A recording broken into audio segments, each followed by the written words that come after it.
हरि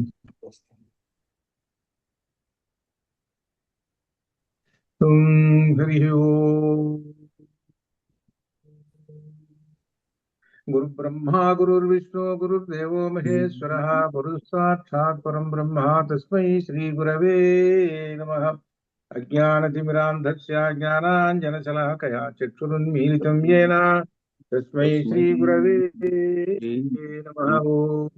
हरि ओम। शन्नो मित्रस्य वरुणः शन्नो भवत्पर्यमा शन्न इन्द्रो बृहस्पतिः शन्नो विष्णुरुक्रमः नमो ब्रह्मणे नमस्ते वायो त्वमेवं प्रत्यक्षं ब्रह्मासि त्वामेवं प्रत्यक्षं ब्रह्म वदिष्यामि अर्थं वदिष्यामि सत्यं वदिष्यामि तन्मामवतु तद्वक्तारमवतु अवतु माम् अवतु वक्तारं शान्ति शान्ति सोमभयातु। యజుర్వేదాంతర్గత తైత్తీర ఉపనిషత్తును అధ్యయనం చేస్తున్నాం. ఇందులో శిక్షావళిలో 4వ అనువాకం ఈ రోజున 3వ అనువాకం అయిపోయింది. 3వ అనువాకంలో చెప్పినట్టు ఫలాన్ని కూడా చెప్పారు. 3వ అనువాకంలో ఎవరైతే తెలుసుకుంటారో వాళ్ళందరికీ కూడా ఒక ఫలం, అంటే శృతి ఫలం. ఈ శృతి ఫలం అనేటువంటిది మనకు వేదం నుంచి వచ్చింది. మనం చెప్పుకుంటాం ఏదంటే ఇవి పారాయణలు చేసినప్పుడు శృతి ఫలము అనేటువంటిది. అదే విష్ణు సహస్రనామాన్ని శృతి ఫలం చేసామనుకో పారాయణము, దాని శృతి ఫలం ఇచ్చాడు. శృతి ఫలం అనమాట. కృష్ణ దానిలో చెప్పాడు అనమాట, రోగములు ఇటువంటి దుఃఖాలు ఇటువంటివన్నీ కూడా నశిస్తాయి అనే శృతి ఫలం. అట్లా అలానే ఇక్కడ కూడా అంటే ఇప్పుడు ఏమని అర్థం చేసే శృతి ఫలం దీనిలో చెబుతున్నాడు కదా ఈ స్తోత్రాలలో. ఇది మూలం ఎక్కడ ఉన్నది అని అంటే వేదంలో ఉంది. వేదంలోనే ఉన్నది శృతి ఫలం. అదే 3వ అనువాకంలో చివరన చెప్పుకుంటూ వచ్చారు. ఏమిటంటే దీనిలో ప్రజయా పశుభి బ్రహ్మ వచ్చేసే నా అన్యత్ ఏనా, నా అన్యాత్ ఏనా, దీనికి ఇంకొకటి లేదు, ఇదే గొప్పది అని చెబుతున్నాడు. ఏమిటంటే బ్రహ్మ వచ్చేసే అని చెబుతున్నాడు అనమాట. ఈ బ్రహ్మ వచ్చేసో కలుగుతుంది. అన్నాద్యన, అన్నాద్యన అన్నము కూడా అని అర్థం అనమాట. ఈ అన్నము కూడా కలుగుతూ ఉంటుంది అని చెబుతున్నాడు. చివరికి పశువులు, ఆహారము ఇవన్నీ కూడా సిద్ధిస్తాయి. ఇంకా ఏమిటంటే విశేషంగా బ్రహ్మలోకం కూడా సిద్ధిస్తుంది అని అర్థం చెబుతున్నాడు. ఇది చదువుకున్నందువల్ల అన్నం లభిస్తుంది. అన్నం లభిస్తుంది అనేటప్పటికి ఏమిటంటే నువ్వు జీవించడానికి ఏదైతే కావాలనో అది లభిస్తుంది, నువ్వు జీవిస్తావు అని అర్థం అనమాట. అది దీనిలో ఉన్న విశేషం. ఇంకా విశేషం అంటే స్వర్గం కూడా లభిస్తుంటుంది. స్వర్గం అంటే 3లో ఉన్నట్టు భూభువస్వభాను స్వభ లభిస్తుంటుంది నీకు అని ఇక్కడ చెప్పినట్టు శృతి ఫలము. ఈ శృతి ఫలంలో ఏమిటి ప్రధానమైన బ్రహ్మ వచ్చస్సు. ఈ బ్రహ్మ వచ్చస్సు ఎలా వస్తుంది? మూలం మనస్సు. మనస్సు అనేటువంటి ప్రధానమైనటువంటిదని ఆ మనస్సును గురించి అంతా చెప్పుకుంటూ పూర్వ రూపము ఉత్తర రూపములు అనేటువంటి రెండు చెప్పుకుంటూ వచ్చారు. పూర్వ రూపం ఉత్తరం. ఒక పదం ఉందనుకోండి, పరమ ఈశ్వర ఉంది అనుకోండి, 2 పదాలు కలపాలి అని అంటే మధ్యలో ఒకటి వచ్చేస్తుంది, ఏ అనేటువంటిది వచ్చేస్తుంది, అందువల్ల పరమేశ్వర అని అవుతుంది. అలానే సంతానం రావాలి అని అంటే మధ్యలో అంటే మాత పిత 2 శబ్దాలు ఉన్నాయి. ఈ శబ్దాల వలన వచ్చినటువంటిది అని అర్థం. ఈ విధంగా అనమాట. ఎందుకు చెప్తున్నాడో తెలుసునా?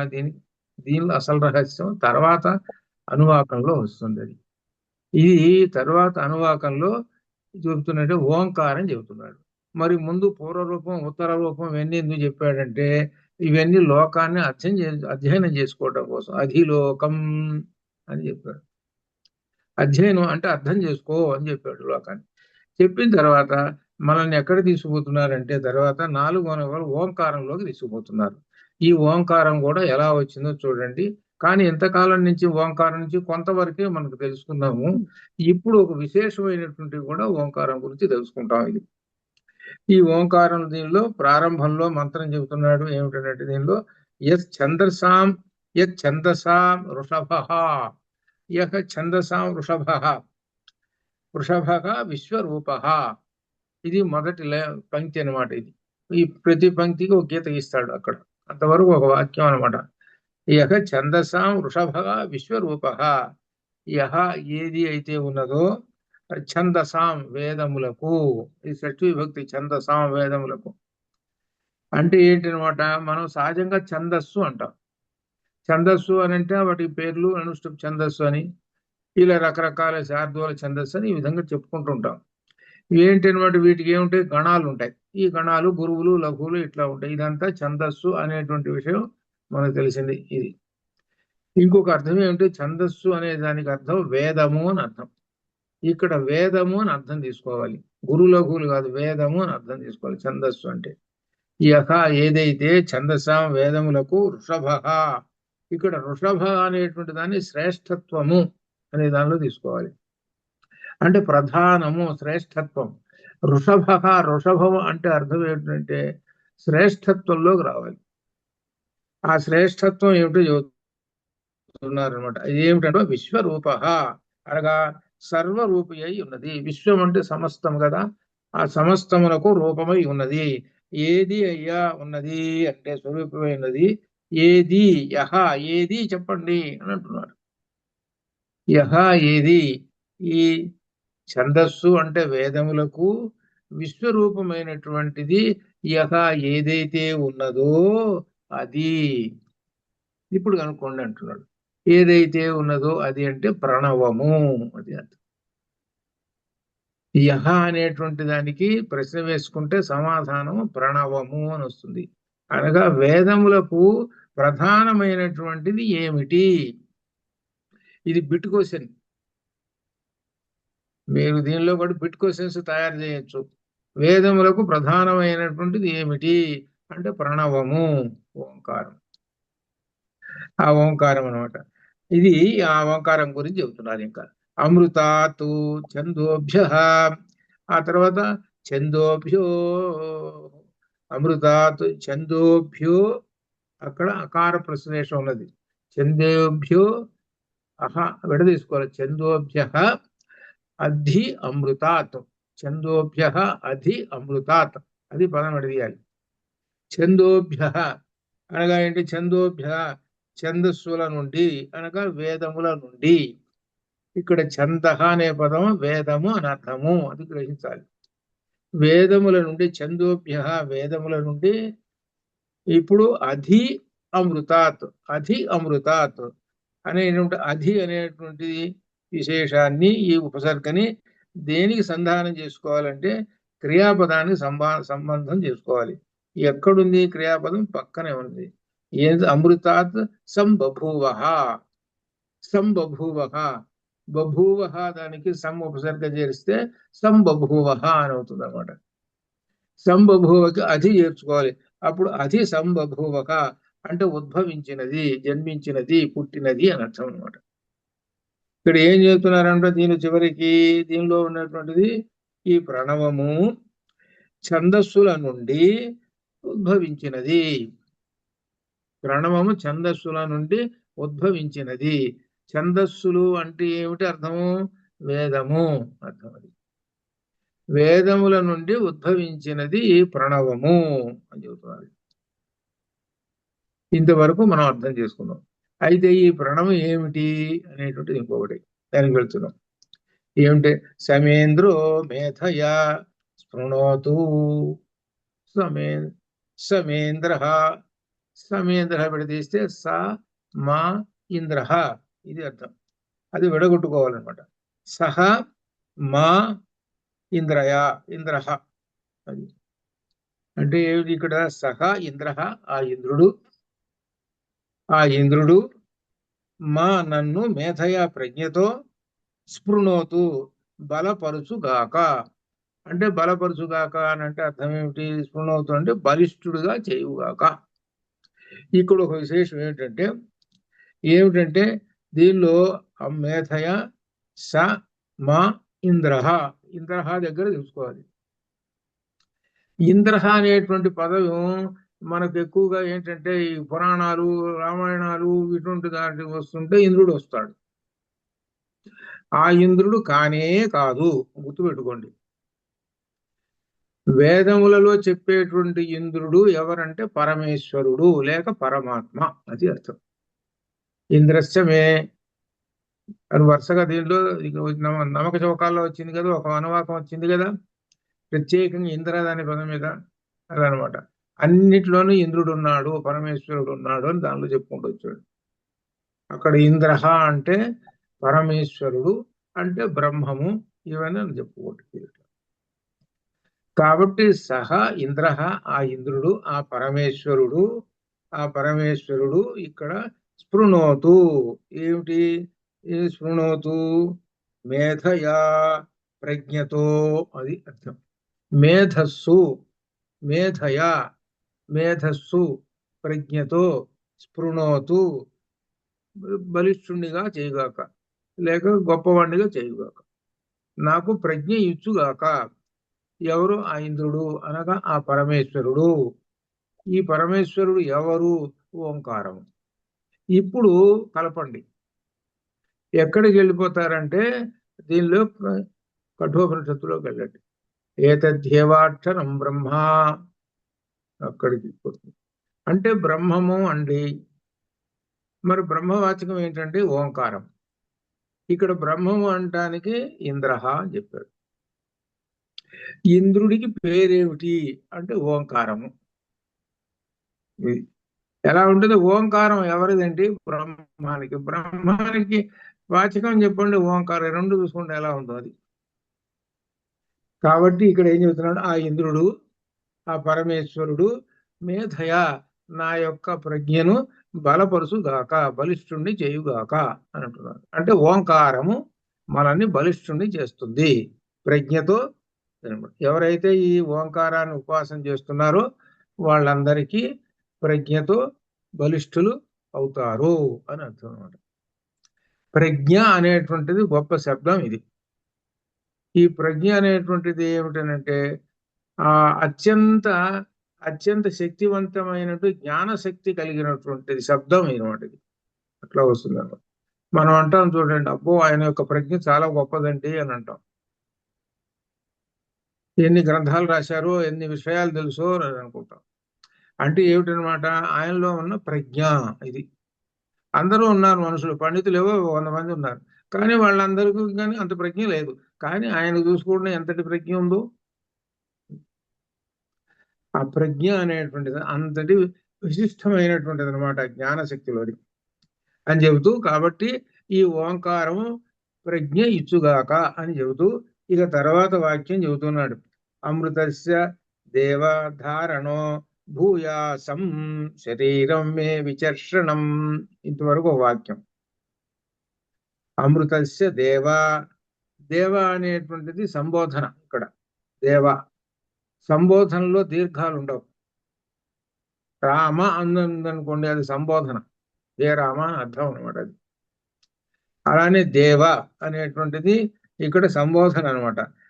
దేవ, హే దేవ, అమృతస్య, బ్రహ్మజ్ఞానము యొక్క, ఈ బ్రహ్మజ్ఞానము యొక్క, దేవ అమృతస్య, బ్రహ్మజ్ఞానము యొక్క ధారణ, ధారకుడను, ధరించేటువంటి వాడను, ధారణ చేసేటువంటి వాడను, భూయాసం అగుదును గాక, ఈ ఓంకారాన్ని నేను ధారణ చేస్తాను అని అంటున్నాడు.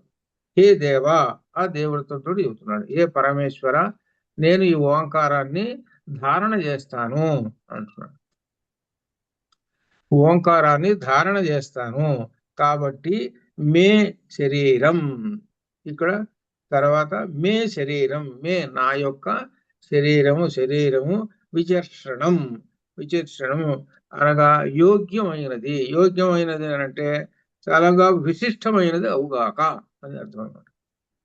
నా శరీరం యోగ్యమవుతుంది అనగా ఓంకారాన్ని నేను ధారణ చేయటం వలన నా శరీరం అంతా కూడా విశిష్టమైనది.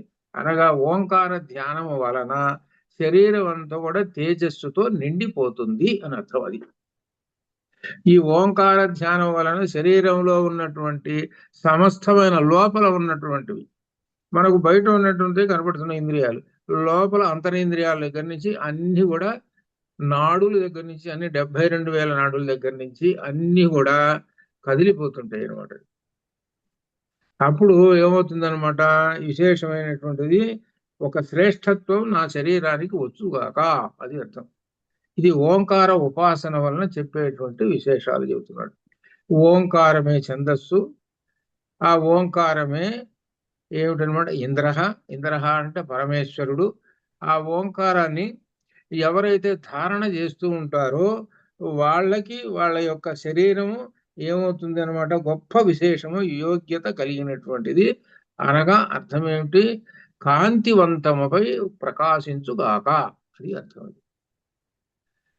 మిక్కిలి కాంతివంతముతో ప్రకాశించుగాక ఓంకార ఉపాసన చేసేటువంటి వాళ్లకు అని చెప్తున్నాడు. ఓంకార ఉపాసన చేస్తున్నావు ఎవరిని అంటే పరమేశ్వరుణ్ణి. పరమేశ్వరుని గురించి చెబుతున్నా. ఓంకారం అంటే ఓంకారం ఎక్కడ ఉన్నదండి? వేదములలో ఉన్నది. వేద సారము ఓంకారము. కాబట్టి ఓంకారం చేస్తున్నానంటే వేదాలన్నీ చదువుతున్నాను, పైగా పరమాత్మని ఉపాసన చేస్తున్నాను. ఇన్ని వస్తున్నాయి అనమాట. ఓంకారం యొక్క గొప్ప విశేషం అనమాట అని చెప్పి ఇక తర్వాత చెబుతున్నారు. జిహ్వా మే మధు. జిహ్వా మే మధు. జిహ్వా అంటే నాలుక. మే జిహ్వా. మే నా యొక్క, జిహ్వా నాలుక. నాలుక అప్పుడు ఏమవుతుంది? మధుం. నా యొక్క నాలుక మధుమత్తమా. మధుమత్తమా. నా నాలుక మధుమత్తమా. తరపు తమపు ప్రత్యయాలు వస్తాయి. ఇక్కడ సంస్కృతంలో తరపు తమ ప్రత్యయాలు వస్తాయి. అంటే ఇంతకన్నా ఎక్కువ, ఇంతకన్నా ఎక్కువ, మనకు గుడ్ బెటర్ బెస్ట్ చెప్తున్నట్టుగానే ఇట్లా కూడా అనమాట. మధుత్తమ మిక్కిలి తీయని అని అర్థం. మామూలు తీపి కాదు, మిక్కిలి తీయని మధుత్తమ అన్నట్టు. అది నా యొక్క నాలుక మధుమత్తమ, మిక్కిలి తీపిదనంతో అనమాట. మధుమత్తమ అంటే మిక్కిలి భాషణము కలిగినటువంటిది. అంటే నా అర్థం ఏమిటి? భాషణము కలుగుగాక, తీపిగా ఉండాలి. నా యొక్క నాలుక బాగా తీపిగా ఉండాలి, తీపి అయినటువంటి పదార్థాలే తీసుకుంటుంటుంది అనేటువంటి లౌకికంలో. అంటే తీపి పదార్థాలు బాగున్నాయండి. కానీ ఇక్కడ చెప్పేది ఏంటి? ఏ తీపి అంటే మధుర భాషణములు, అది అర్థం. ఈ ఓంకారం జపించడం వలన చెబుతున్నారు అనమాట, నా శరీరము యోగ్యమవుతుంది. తర్వాత మే జిహ్వ, నా యొక్క నాలుక కూడా మధుర భాషణములు, తీయని మాటలు మాట్లాడుతూ ఉంటుంటుంది. ఓంకారం వలన చెబుతున్నాడు అనమాట. నాలుక ఏం చేస్తుంది? నాలుక నుంచి వచ్చేవి తీపి మాటలు. తీపి మాటలు అంటే జ్ఞాన మకరందాన్ని స్రవించేటువంటి మాటలు, అది అర్థం. అది జ్ఞాన మకరందాన్ని, అదే అర్థం. అనగా అంటే ఓంకార ఉపాసన వలన చెప్పినటువంటి గొప్ప విశేషం అది. మే శరీరం, నా యొక్క శరీరము, దాని గురించి చెబుతూ, మే జిహ్వ, నా యొక్క నాలుకను గురించి చెబుతూ మధుర భాషణాలని ఇస్తూ ఉంటుంది ఈ ఓంకార ఉపాసన వలన. ఇప్పుడు తీపి చెప్పాడు. తీపి నాలుకకు చెప్పాడు. నాలుగు చెప్పిన తర్వాత చెవులకు చెబుతున్నాడు. ఆ చెవులకు ఏం చెబుతున్నాడు దీనిలో? తర్వాత దీని తర్వాత కర్ణాభ్యాం భూరి విశ్రుమం. కర్ణాభ్యాం రెండు చెవులు. ఇక్కడ జాగ్రత్త చూసు. కర్ణాభ్యాం ద్వివచనం వేశాడు. కర్ణాభ్యాం భూరి, భూరి ఎక్కువగా, బాగా ఎక్కువనమాట. విశ్రువం. విశ్రువం శ్రుశ్రవణ అనేటువంటి క్రియాపదం నుంచి వచ్చినటువంటి విశ్రువం, వినుడుగాక. ఎక్కువగా నా చెవులు వింటాయి. ఏం వింటాయి అని అంటే జ్ఞానపరమైనటువంటి వాక్కులు వింటాయి. ఒకటి. నాలుకేమో జ్ఞానపరమైన వాక్కులు ఇస్తుంటుంది.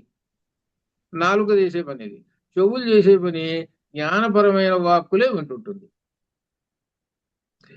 ఇది ఎక్కడ ఉంది? దీనికి మూలం మళ్ళీ ఈ మంత్రం ఇక్కడ మీకు వచ్చేది. దీనికి అనుసంధానం ఎక్కడంటే అది భద్రం కన్నేభి శృణ్యామ దేవాః భద్రం పశ్యేమాక్షర చేత్రా స్థిరైరంగై చుట్టూ వాంసస్తనుభి వేసేమ దేవహితం యదాయు, అక్కడ వస్తుంది. నా చెవులు ఎప్పుడు భద్రం, మంగళకరములైనటువంటి, అంటే జ్ఞానపరమైనటువంటి మాటలే వింటూ ఉంటుండాలి చెవులు. భద్రం కన్నేభి శృణ్యామ దేవాః, అక్కడ అది అట్లా అనమాట. ఇది అక్కడ కనెక్ట్ అవుతుంది. ఈ మంత్రం ఎక్కడుందో ఋగ్వేదంలో ఉంది. భద్రం కన్నేభి శృణ్యామ దేవ, అక్కడ అనమాట అని చెబుతూ. కాబట్టి ఇక్కడ కర్ణాభ్యాం భోరి విశ్రుమం, నా చెవులు ఏం వినాలి అనమాట? కర్ణాభ్యాం చెవులు, ఇదిగో ఎక్కువ విశిష్టమైనటువంటి ఈ జ్ఞానమకరందమైనటువంటి మాటలు వింటుండాలి అని చెబుతున్నాడు. ఏ కర్ణాభ్యాం అని చెప్పిన తర్వాత బ్రహ్మణ కోశోసి, బ్రహ్మణ కోశ అసి మే మేధయా విహిత బ్రహ్మణ. బ్రహ్మణ బ్రహ్మణ అనేటువంటిది ఏమిటి? పరబ్రహ్మము అనమాట. ఈ పరబ్రహ్మమును ఇక్కడ చెబుతున్నాడు ఏమిటంటే, ఎవరిని స్తుతిస్తున్నాడు? ఈ పైన ఒక పదం వేశాడు, దేవా అని పదం వేశాడు. దేవ అనేది సంబోధన, ఆయనని ప్రార్థిస్తున్నాడు. దేవ అంటే హే పరమాత్మ అని. ఆ పరమాత్మ ఎవరు అనంటే బ్రహ్మణ, బ్రహ్మమునకు కోశ, కోశభూతం అయి ఉన్నావు. అది ఇవో ప్రణవమా, ఓంకారమా, నీవు ఎవరికి సంబంధించినటువంటి దానవు? ఓ ప్రణవమా అనంటే బ్రహ్మమునకు సంబంధించిన దానం. ఈ బ్రహ్మం అనేటువంటిది ఏంటి? ఒక కోశముతోటి చెబుతున్నాడు, కోశముతోటి సమానంగా చెబుతున్నాడు. కోశము అనేటువంటి మాటకు వచ్చేటప్పటికి మనకేమొస్తుందనంటే, ఇదిగో ఇది ధనాగారం, డబ్బులు దాచి ఒక రకంగా చెప్పుకోవాలంటే ప్రస్తుత కాలంలో కోశంలోకి అయ్యా కోశం పట్టుకురారా అంటే పర్సు పట్టుకురారా అని అర్థం. పర్సులో ఏముంటాయి? డబ్బులు ఉంటాయి, ఇదే అర్థం. అదేనమాట. ఆ పర్సులో ఏమిటి? అరలు ఉంటాయి, ఒక అర, 2, 3 అరలు ఇట్లా ఉంటాయి. అలానే మన శరీరంలో కూడా కోశం ఉంది. ఆ కోశంలో 5 కోశాలు ఉన్నాయి. అన్నమయ కోశం, ప్రాణమయ కోశం, మనోమయ కోశము, విజ్ఞానమయ కోశం, ఆనందమయ కోశం అన్నట్టు. ఇది మొత్తం కలిపి ఒక పర్సు అంటే ఒక కోశం ఇది. అట్లా అనమాట కోశం అంటే. ఆ కోశం చెబుతా. ఆ కోశం అంటే ఏమిటంటే, ఇక్కడ దీనిలో రాజుల దగ్గర కోశం అని చెప్పుకోవాలంటే అది కత్తి పెట్టుకుంటారు ఒక వర, దాన్ని కోశం అంటారు. ఈ కోశం అనేది నానా అర్థాలు ఉన్నాయి అనమాట. అక్కడ అదే అర్థం. అది ఇక్కడదనమాట. ఇక్కడ బ్రహ్మజ్ఞానం కావాలి అని అనుకుంటే, ఎవరైతే బ్రహ్మజ్ఞానం పొందాలి అనుకుంటారో వాళ్ళు ఓంకారాన్ని ఉపాసించాలి. అది అర్థం. మొట్టమొదటి ఓంకారాన్ని ఉపాసించాలి. ఓంకారం బ్రహ్మమునకు శ్రేష్టమైన ప్రతీకంగా అన్ని శాస్త్రాలలో ఉన్నది. ఇది అర్థం చెబుతున్నాడు. ఓంకారం యొక్క గొప్పది. ఇంకా విశేషం, శబ్దోచ్చారణమునందు కూడా మనం కంఠమునందలి స్వరపేటికను, అంగిలిని, శబ్ద ఫలకం ఉపయోగిస్తున్నాం. ఇక్కడ లింగ్విస్టిక్స్ లో కూడా ఏంటంటే మనం చెప్పుకున్నాం నిన్న, ఏమిటంటే మన శిరస్సును చూశారు, పెదవులు, దవడలు, దంతాలు, కంఠ్యములు, కంఠము ఇక్కడి నుంచి వస్తాయి, కంఠం నుంచి వస్తాయి. వాటికి ఈ అక్షరాలు కంఠ్యములు, తాళవ్యములు, దంత్యములు, అనునాసికములు, ఓష్ఠ్యములు ఇలా వస్తాయి. ఈ అక్షరాలకన్నిటికీ అంటే ఈ అవయవాల నుంచి పుడుతూ ఉంటాయి. ఈ అవయవాల సహాయంతో ఈ అక్షరాలు వస్తూ ఉంటాయి అని చెప్పుకున్నాం మనం. అది ఈ విధంగా. అయితే ఇక్కడ ఏం చెబుతున్నారంటే ఒక విశేషం వస్తున్నది కనుక, ఆ విధంగానే ఇక్కడ ఒక విషయం చెబుతున్నాడు, ప్రణవాన్ని గురించి చెబుతున్నారు, ఓంకారం గురించి. అంత క్రితం ఏం చెప్పారనంటే, ఆ భూమి ఉన్నది, ఆ భూమి అన్నిటికన్నా పైన ద్యులోకం ఉంది, మధ్యలో అంతరిక్షం ఉంది అని మొట్టమొదటి చెప్పాడు. ఈ అంతరిక్షం ఏం చేస్తున్నది? పైన ద్యులోకాన్ని భూలోకాన్ని కలిపేస్తున్నది అని చెప్పేశాడు. ఆ కలిపేస్తూ మధ్యలో వాయువు అనేటువంటి సంధానం చేస్తూ ఉన్నది అనే విధంగా చెప్పుకుంటూ వచ్చాడు. అలానే మాత, పిత వీళ్ళు సంధానం వల్ల ప్రజా సంతానం వస్తున్నది. ఇట్లా ఈ విధంగా చెప్పాడు. అనగా 3 ఉండే వ్యవస్థలు, 3 వ్యవస్థలు ఉన్నాయి. మాత, పిత, సంతానం. అలానే భూహు, భువః, స్వః అన్నిటి 3 అవస్థలు ఉన్నాయి. అట్లనే ఇక్కడ కూడా చెబుతున్నాడు ప్రణవము. ప్రణవం అంటే ఓంకారము. ఓంకారంలో ఉన్న అక్షరాలు ఏమిటండి అని అంటే ఏం చెబుతాము? ఆ, ఉ, మా అని చెబుతాం. ఆ, ఉ, మా అని చెబుతాం కదా. మరి అక్కడ కూడా మధ్యలో ఉన్నటువంటిది ఏమిటి? భూలోకము, ద్యులోకం మధ్యలో ఉన్నది అంతరిక్షం. అంతరిక్షం కలిపేస్తున్నది. అలానే ఇక్కడ కూడా ఆ, ఉ, మా మధ్యలో హు అనేటువంటిది ఉన్నది. ఈ ఊ అనేటువంటిది ఉండి కలిపేస్తున్నది అని చెబుతున్నాడు. అది ఏమిటి విశేషం ఇప్పుడు చెబుతున్నాడు ఇక్కడ. ఏమిటంటే మొదటి భాగము అకారము నాలుక యొక్క గాని ఇక్కడ విశేషం. ఓంకారానికి 3 అక్షరాలు ఉన్నాయి. 3 అక్షరాలు ఆ, ఊ, మా. ఆ అని మనం పలకామండి. ఆ అని పలికినప్పుడు నోరు తెరుచుకుంటుంది, కప్పలాగా నోరు తెరుచుకుంటుంది, కానీ ఈ రెంటిని కలపదు. జాగ్రత్తగా చూసుకుంటా ఆ అని పలుకుతున్నాం. పిల్లవాడు కూడా మొట్టమొదట పుట్టినప్పుడు వాడు అనేటువంటిది ఆ అంటాడు. వాడు ఆ అంటాడు అంతే. ఇంక అక్షరం మొట్టమొదటి అక్షరాణం అకారోస్మి. ఆ అనే అక్షరం పలికాడు అని అంటే ఇంక నెమ్మదిగా ఇంకా వాడు భాషలోకి వెళ్ళిపోతుంటాడు. ఆ అనే అక్షరం పలికినప్పుడు అంగిల్లో నుంచి లోపల నుంచి డైరెక్ట్ గా వస్తుంటుంది.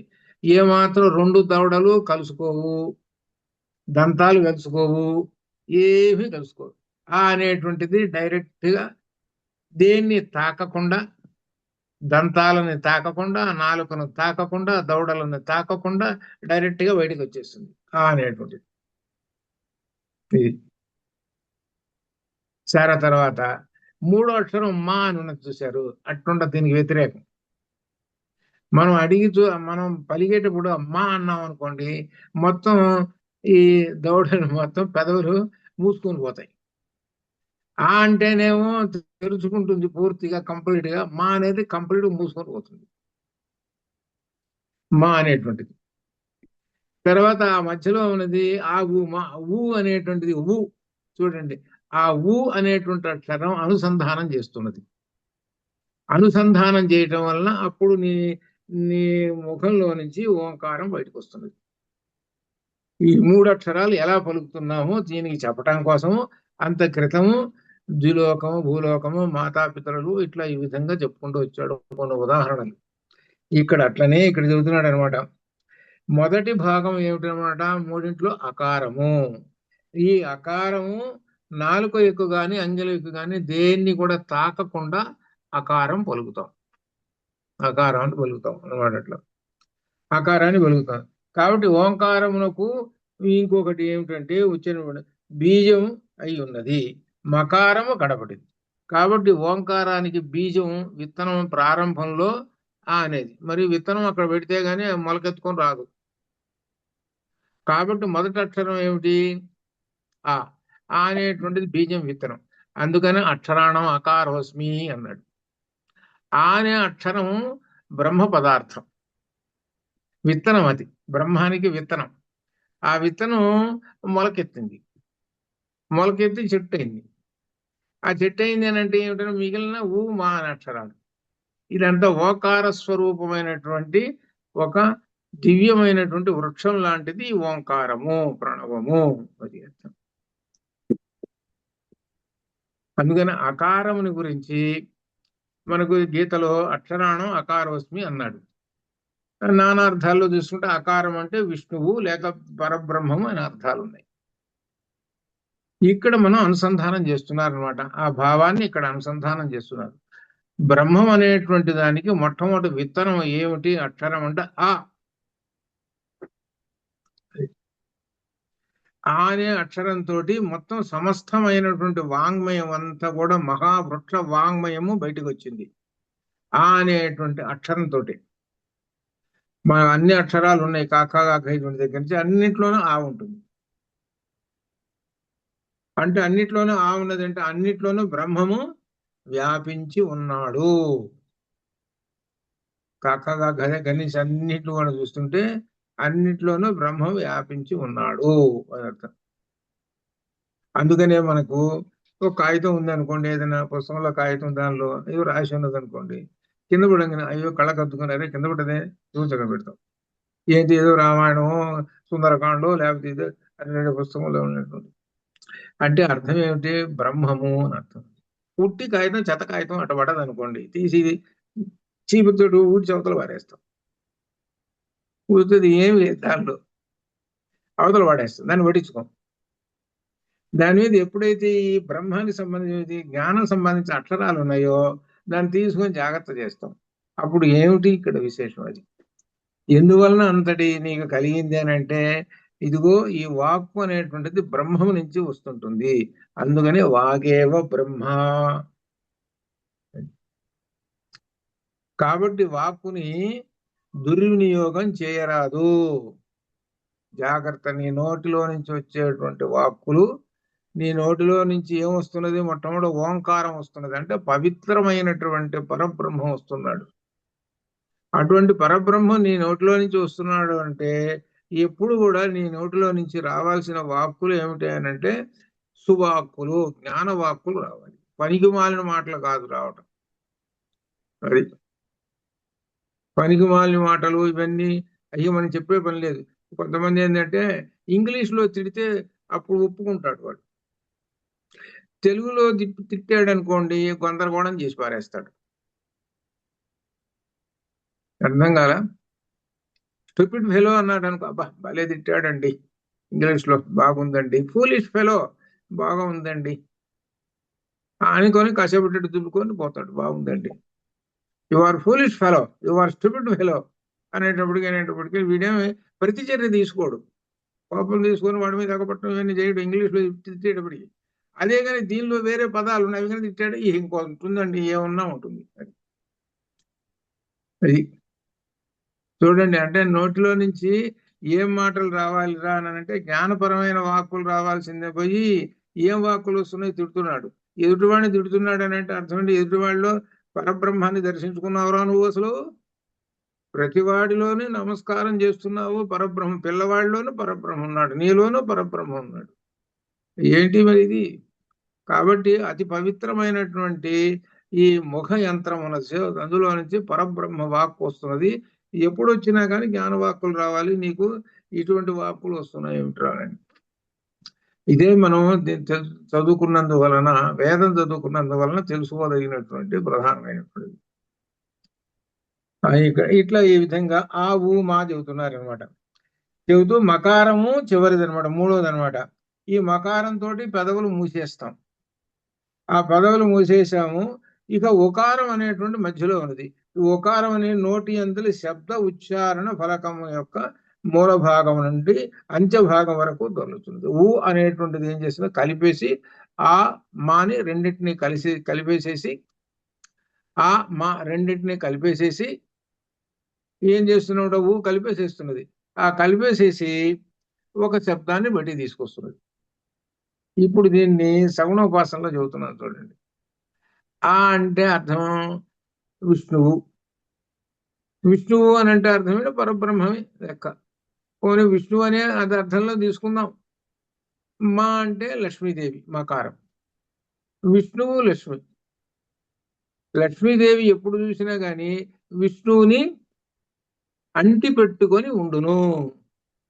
అనపగామిని హిరణ్యవర్ణాం హరిణి సువర్ణ రజస్రజాం చంద్రాం హిరణ్మయీం లక్ష్మీం జాత వేదో మమావహ తామ ఆవక జాత వేదో లక్ష్మీ వనపగామిని యస్యాం హిరణ్యం. ఈ విధంగా చెప్పుకుంటూ పోతుంటే విష్ణువుని ఎల్లప్పుడూ వదిలిపెట్టకుండా ఆశ్రయించి ఉంటుంది లక్ష్మీదేవి. అనగా ఆ మా, ఆ అంటేనే విష్ణువు, మా అంటే లక్ష్మీదేవి. ఆ అంటే ఇట్లా అనమాట. కాబట్టి ఏంటంట, విష్ణువు లక్ష్మీదేవి వీళ్ళిద్దరూ ఏమిటనమాట? ప్రకృతి పురుషులు వీళ్ళిద్దరు. వీళ్ళిద్దరిని కలిపేసేటువంటిది ఊ అనేటువంటిది ఒకటి కలిపేసేసింది. కలిపేసేటప్పటికి పరబ్రహ్మం అయిపోయినాడు. అందుకని రామ శబ్దం ఉందనుకోండి, ఆ రామ శబ్దంలో రా అనేటువంటిది ఆకారం. ఆ రామలో రా అన్నాడు అనేటప్పటికల్లా పరబ్రహ్మం. మా అనేటువంటి లక్ష్మీదేవి. అంటే ఇక్కడ ఏం చెబుతున్నారు? రెండో అర్థము, రా అనేటువంటి అక్షరము అగ్ని బీజాక్షరం కాబట్టి మన పాపములన్నీ రా అనే అక్షరంతో రాలో ఉన్నటువంటి ఆ పరమాత్మ పరబ్రహ్మము పోగొడతాడు. జాగ్రత్త అర్థం చేసుకోండి, రాకు దీర్ఘం ఇచ్చాం. రామ అనేటప్పటికీ రా అనేటువంటిది అగ్ని బీజాక్షరం. అగ్ని ఏం చేస్తుంటుంది? తగలబెట్టేస్తుంటుంది, నాశనం చేస్తుంటుంది. జ్ఞానాగ్ని దగ్ధ కర్మాణం, మొత్తం పాపాలన్నీ జ్ఞానాగ్ని బూడిద చేసేస్తుంటుంది. రా అనేటువంటిది అగ్ని బీజాక్షరం. దానిలో ఏమున్నది? ఆ అనేటువంటిది. ఆ ఎవరు? రాముడు. అంటే అక్కడ అర్థం ఏమిటి? విష్ణువు లేక బ్రహ్మము. ఇది నువ్వు రా అనేటువంటి అర్థం ఏమిటి? నీ పాపములన్నీ నశిస్తాయి, అది అర్థం. ఎవరు నశింపజేసేది? లోపల ఆ అనేటువంటి ఆయన ఉన్నాడు, రాలో ఆయన నశింపజేశాడండి, అయిపోయిందండి. అయిపోయిన తర్వాత పాపాలన్నీ పోయేటప్పటికి మా అన్నాం, రామలు తర్వాత మా అన్నాం. మా అనేటప్పటికి ఏమవుతుంది అనమాట? లక్ష్మీదేవి. పాపాలు నశించిపోయినాయి, ఇంకంతే, ఇంకేం లేదు. అది నశించిపోగానే తర్వాత మా లక్ష్మీదేవి ఏం చేసింది? ప్రవేశించింది. పాపాలన్నీ నశించినాయి, మా లక్ష్మీదేవి ప్రవేశించింది. మా లక్ష్మీదేవి అంటే శ్రీ అని అర్థం అనమాట. శ్రీ అంటే దానికి అర్థం ఏంటి? 5-6 అర్థాలు ఉన్నాయి. ఇక్కడ లక్ష్మీదేవి అని అంటారు. ఏమిటో తెలిసిన? ఇక్కడ శ్రీ అంటే మోక్షము. ఇది మోక్షము లభిస్తుంది అది అర్థం. ఇది రామ అనేటువంటి దాని పలికితే పాపములన్నీ నశించి మోక్షము లభిస్తుంది, అది అర్థం. ఇది ధ్వనిగర్భితమైనటువంటి అర్థం. ఇది అనమాట ఈ అక్షరాలలో ఉన్నటువంటి గొప్ప విషయం, రామ అనేటువంటి శబ్దంలో. అందుకనే అందరూ కూడా ఎక్కువ సహజంగా అందరూ అలవాటు చేసుకుంటారు, రామ రామ రామ అంటుంటారు. అంటే ఏమిటి? మోక్షం లభిస్తుంది, నాకు సర్వకర్మలన్నీ దగ్ధమైపోతాయి, పాపాలన్నీ నశిస్తాయి, మోక్షం లభిస్తుంది అని అర్థం. ఇంతటి అర్థం ఉంది రామ శబ్దంలో. కాబట్టి ఆ శబ్దంలో ఉన్న అక్షరాలను బయటికి తీసుకొని ఈ విధంగా చెప్పుకోవాలన్నమాట. అంత రామలో ఏమున్నది అంటే రా మ అనేటువంటి 2 వ్యంజనాలు ఉన్నాయి, అలానే ఆ అనేటువంటి 2 అచ్చులు ఉన్నాయి. అంటే మాలో ఒక అచ్చు ఉంది కదా, రాలో ఒక అచ్చు ఉంది కదా. పరబ్రహ్మ స్వరూపాలు ఇవి. రామశబ్దం పరబ్రహ్మ స్వరూపమైనటువంటిది. అగ్ని బీజాక్షరము, లక్ష్మీ బీజాక్షరము తో కూడి. లక్ష్మీ బీజాక్షరం అంటే మోక్ష బీజాక్షరం, శ్రీ అంటే మోక్షము అని అర్థం. ఇన్ని ఉన్నాయి అర్థాలు ఒక రామ శబ్దంలో. అందుకనే ప్రాచీన కాలం నుంచి అనేకమైన శబ్దాలు ఉన్నాయి. ఇప్పుడు కొన్ని మంత్రాలు ఉన్నాయి, నమో నారాయణాయ, సరే బానే ఉంది, నమో భగవతే అని బానే ఉంది. వాటికి అక్షరాలు పెచ్చు. సులభంగా పలకాలి అని అంటే రామశబ్దం. అందులో రామశబ్దాల్లో ఉండేటువంటి ఇంతటి అర్థవంతమైనటువంటి వాటిని వివరంగా పెద్దగా చెప్పుకుంటూ కానీ కుదరదు. దీనిలో చిన్నదానిలోనే వస్తుంది. అందుకనే సంస్కృతం నేర్చుకునేటువంటి వాళ్ళకి మొట్టమొదటి నేర్పేటువంటి శబ్దము రామశబ్దము. అది అర్థం. నీ నోటి నుంచి రావాల్సింది రామ అనేటువంటి శబ్దం రావాలిరా. ఈ రామశబ్దం ఏమిటి? ఓంకార సూచకమైనటువంటిది. అందుకనే నామరామాయణంలో మొట్టమొదట శుద్ధ బ్రహ్మ పరాత్పర రామ అన్నది. అందుకే అట్లా అనమాట. ఈ ఓంకారం మనల్ని ఎంత దూరం తీసుకుపోయింది చూడండి. మరి సహజంగా ఓంకారం అనేటువంటి చెప్పుకుంటాం. ఆ ఓంకారము బ్రహ్మస్వరూపము. దీనికి ఆ ఉ మా అనేటువంటి దానిలో ఉ అనే అక్షరంతో ఆ మా అనేటువంటి 2 అక్షరాలని మన నోరే కలిపేస్తున్నది. ఉ అనే అక్షరంతో కలిపేస్తున్నది. ఇదంతా చూసుకోండి. ఈ ముఖం అనేటువంటి ఈ శిరస్సు అనేటువంటిది ఎంత గొప్పదో చూసుకోండి. అందుకనే ఏమన్నారంటే తెలిసింది, శరీరం ఉందండి, శరీరంలో అత్యంత ప్రధానమైనటువంటి అరవయవం ఏమిటి అని అంటే సర్వస్య గాత్రస్య శరః ప్రధానం. సర్వస్య గాత్రస్య శరః ప్రధానం. శిరస్సు ప్రధానమైనటువంటిదండి. కాళ్ళు చేతులు అంటావా, ఒకవేళ చేయి పోయిందనుకో బతుకుతాడు వాడు, కాలు తెగిన దానికైనా బతుకుతాడు. శిరస్సు తెగిపోయిందనుకో ఖాళీ. అందుకనే మనకు ఇందులో మీరు గ్రహించారా లేదో, ఏమిటంటే బొమ్మలను చూస్తుంటారు మీరు, కాళికాదేవి ఓ పుర్రెలన్నీ ఇంత పుర్రెలు మాల వేసుకొని కనపడుతుంటుంది. బొమ్మలు చూశారు కదా, అంటే దాని అర్థం ఏంటో తెలిసిన?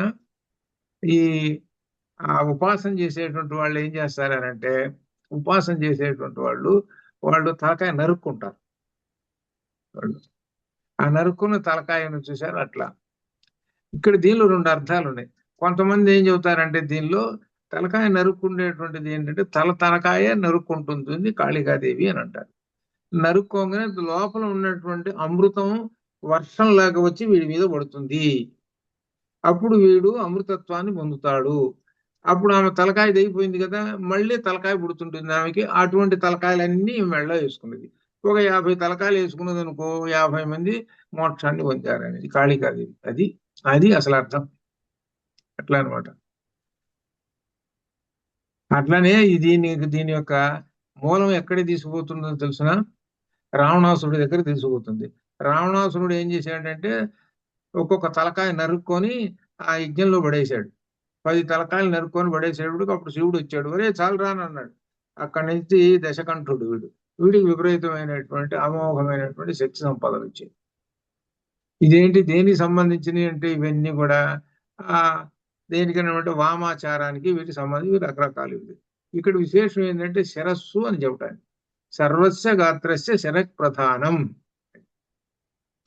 కాబట్టి శిరస్సుకి ఏమున్నాయి అని అంటే జ్ఞానేంద్రియాలు ఉన్నాయి.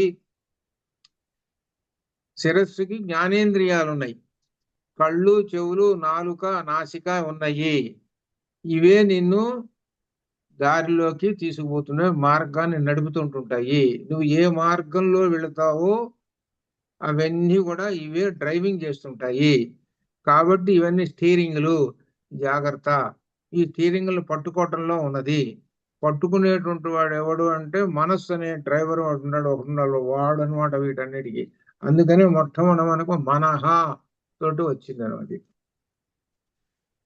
అదనమాట. అట్లా చెబుతూ ఈ ఓంకారాన్ని చెబుతూ ఇట్లా ఈ విధంగా ఓంకార బీజాన్ని, ఓంకార బీజం అంటే ఉచ్చారణ గురించి చెప్పాడు. ఆ ఊ మా అనేటువంటి దాన్ని ఊ అనేటువంటిది కలిపేస్తున్నది. అందువలన ఓంకారం చెప్పగలుగుతున్నాము అని దీనిలో ఓంకారము శబ్ద ఉచ్చారణ ప్రక్రియనంతను చూపిస్తూ ఉన్నది ఈ విధంగా. కాబట్టి ఇది ఏ శబ్దములన్నిటికీ మూలము. ఓంకారం అనేటువంటి శబ్దాలకన్నిటికీ మూలం. ఇక్కడ అదే అనమాట సైన్స్ ఏంటంటే ఓంకారం అనేటువంటిది ఎలా పలుకుతున్నామో చెప్పుకుంటూ వచ్చాడు.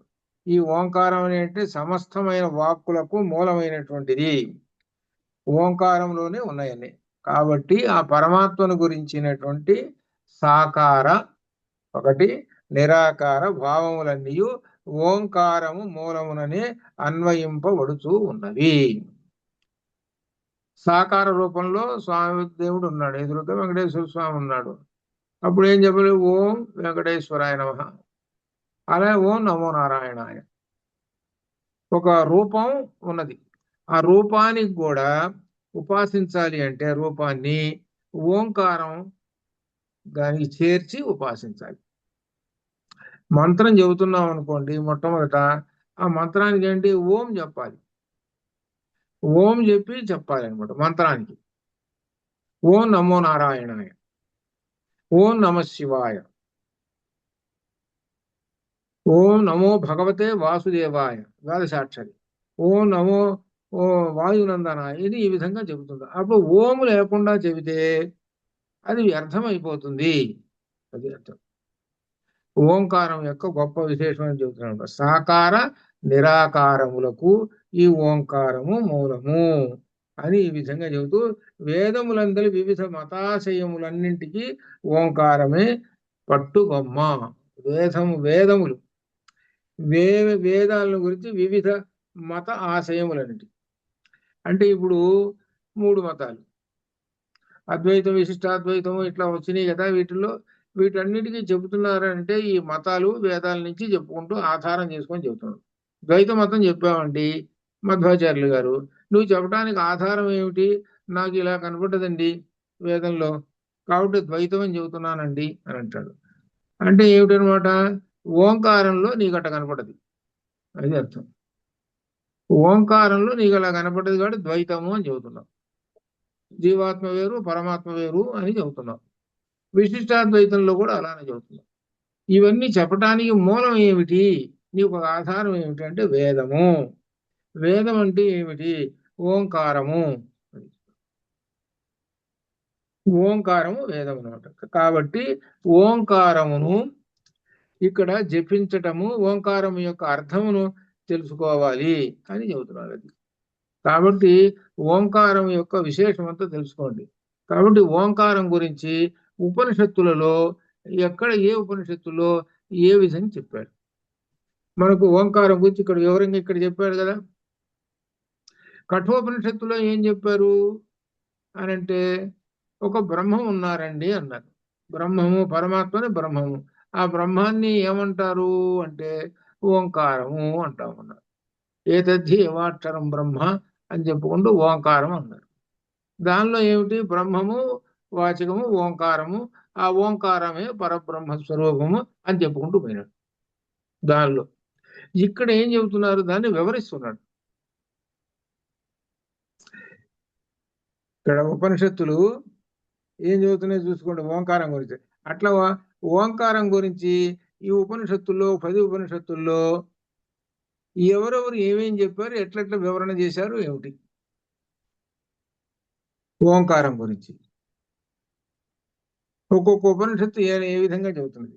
ఈ 10 విధములైనటువంటి ఆ భావాలని మనం తెలుసుకొని ఓంకారం గురించి ఆ ఉపనిషత్తులు ఇట్లా చెప్పారు. కొన్ని చాందోగ్యంలో ఓంకారం వచ్చి ఉద్గీతము అన్నారు.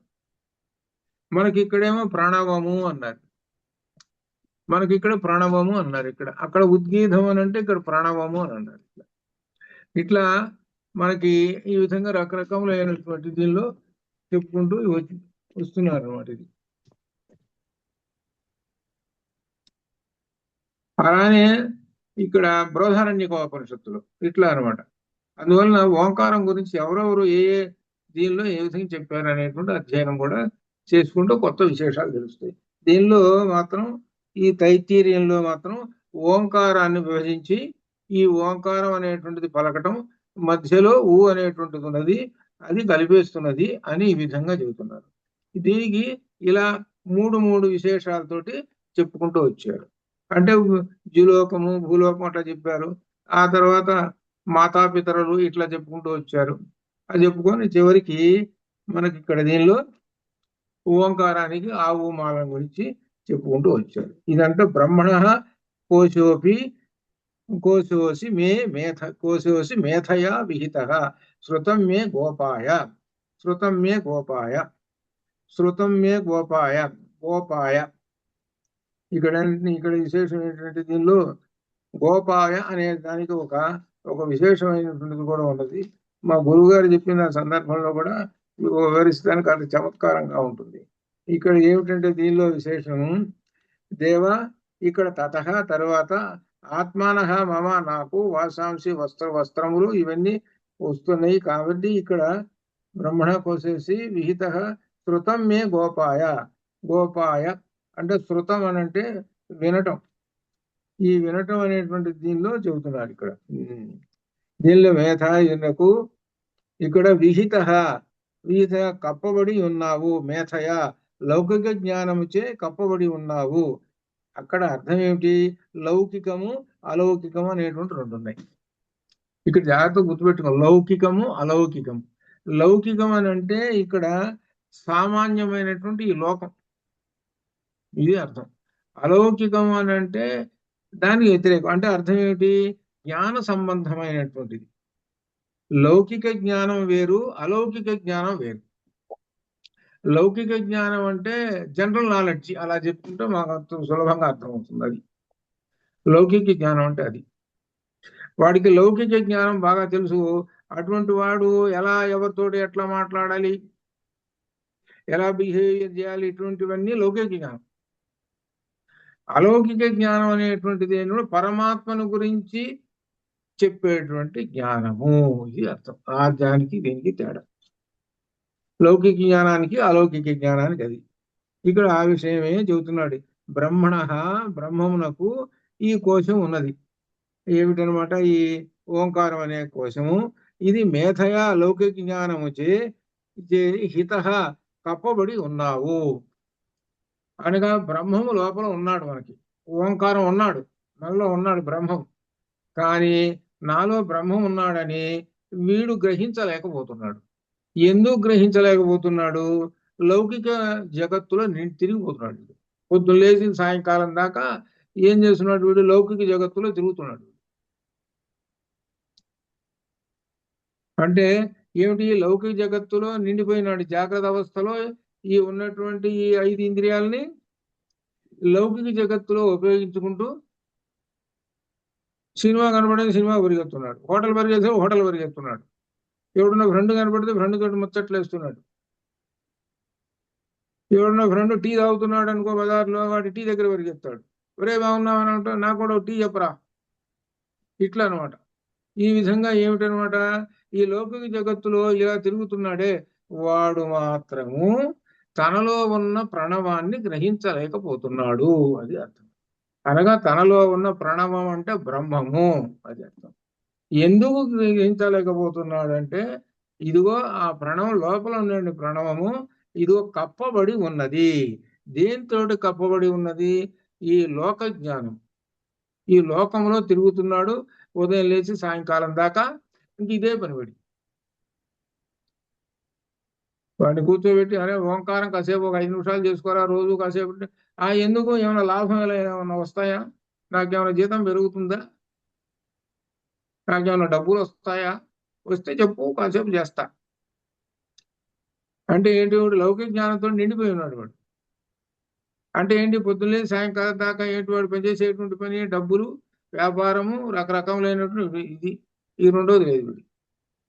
కానీ వాళ్ళలో బ్రహ్మ ఉన్నాడు, తెలుసుకోలేకపోతున్నాడు. అంటే ఈ లౌకిక జ్ఞానం, లౌకిక జగత్ అంతా కూడా కప్పబడి ఉన్నది. ఇంకొక రకంగా చెప్పాలి ఏంటంటే, ఒక నల్లటి వస్త్రం లోపల కప్పబడి ఉన్నది. తెల్లగా మెరిసిపోయే దాని యొక్క ఆ వజ్రం మెరిసిపోతుంటే దానికి నల్లటి గుడ్డ చుట్టాడు, ఇంకేం మెరుస్తుంది అది? కాబట్టి లౌకిక జగత్తులో కలిసిపోయినాడు, అందువల్ల తెలుసుకోలేకపోతున్నాడు. అందువల్ల నా చేత శృతం వినబడినను గోపాయ ఫలవంతము చేయుము.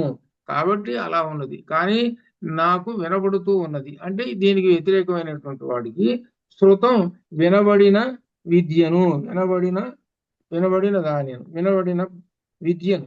ఏ విద్య అంటే ప్రణవ విద్య. వాడికేమో అలా ఉంది, కప్పబడి ఉన్నది. కాబట్టి నా చేత శృతం వినబడినది.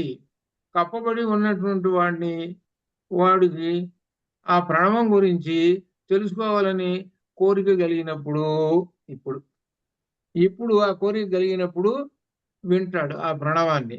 ఆ తెలుస్తుంటే ఆ ప్రణవం అప్పటిదాకా ఎక్కడ ఉంటుంది? గోపాయ ఫలవంతము చేయము. ఇక్కడ గోపాయ అంటే రహస్యంగా ఉంటుంది, అసలు అర్థం అది. ఫలవంతం అన్నాడని అది కాదు. గోపాయ అంటే రక్షణ అని అర్థం అనమాట. లోపల ఉన్నటువంటి ఈ ఓంకారం అనేటువంటిది బయటికి వస్తుంది అనమాట. ఎలా వస్తుంది? ఆవు మా ద్వారా, ఈ నోటి ద్వారా బయటికి వస్తుంది. కాబట్టి లౌకిక జగత్తులో కప్పబడి ఉన్నంత కాలము వీడు ఓంకారం తెలుసుకోలేడు.